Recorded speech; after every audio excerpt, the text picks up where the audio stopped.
Yes.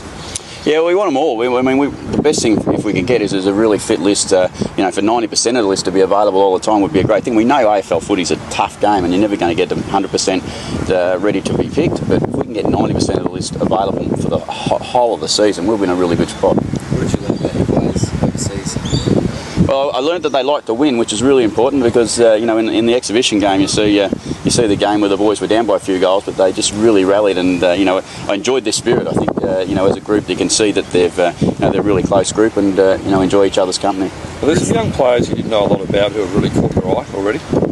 Oh no, not so much. Didn't know a lot about. I mean, in a game like that, it's really hard to judge too much. But obviously there were some individuals that had better games, but that happens in every game. I suppose we're lucky. We had blokes. The new blokes are the ones that for their teammates. With Monfries and Campbell Heath and Homps that come and played for us in that game. It's good for them to be seen by their teammates and by us as coaching staff and acknowledge that they've got some real talent. Do you think there's resilience in the group? They've sort of had a few times, especially in the recent years, getting thumped, and especially late in games. Do you think there's resilience in the group?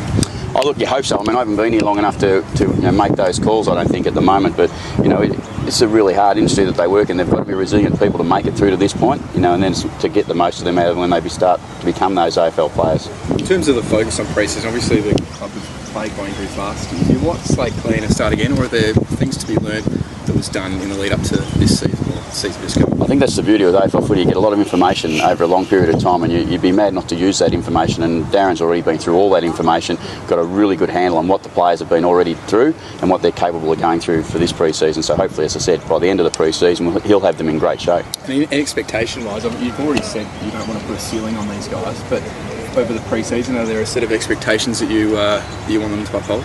Yeah, I want them to train as hard as they can possibly train and get the most out of themselves to be ready to play AFL football in a really brutal industry, and that's what I expect from the pre-season. Let's just give everything we've got and make sure we're ready at the start. Ken, Liam Jarrah, have you spoken to him personally? No, I haven't. Okay, you keen to get him on board or have a look at him at least at training before the drafts?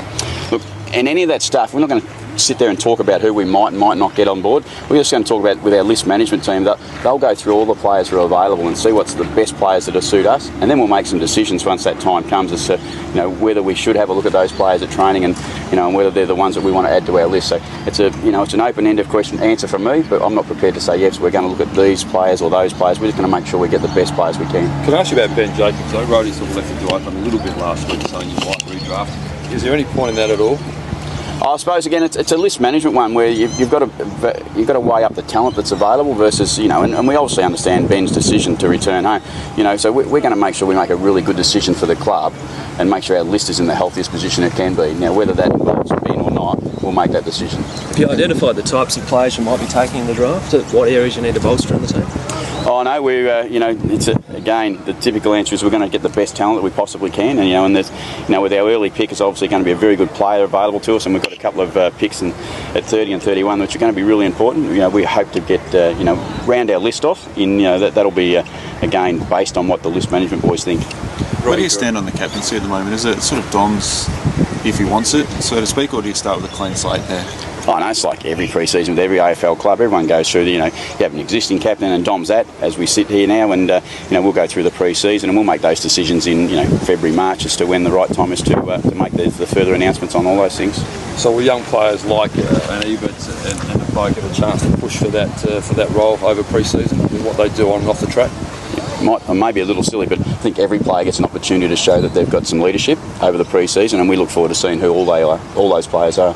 Have you worked out whether you'll go for just one captain and two vice captains, or how the leadership group will work out at this point?